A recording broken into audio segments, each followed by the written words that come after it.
articles I wrote, they're just from stories of being in meetings with these business owners over the years and watching their problems and their pains and their frustrations and going, I bet somebody else is having that same exact problem.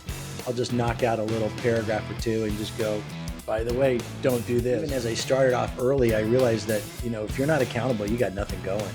And the peer groups that we do every month, business owners come together and they pay money to sit in a room with a bunch of other business owners and be vulnerable and say, I don't know what I'm doing here. And they need help. And there's a million things you're supposed to know as a business owner. You have to be an expert in everything.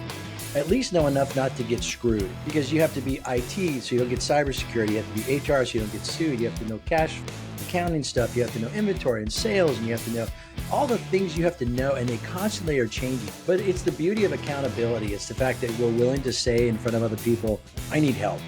And then when you offer up that, you get the help you need, and it allows you to get things done. We went through our own personal journey of diving in deep to the premises of real accountability in our life.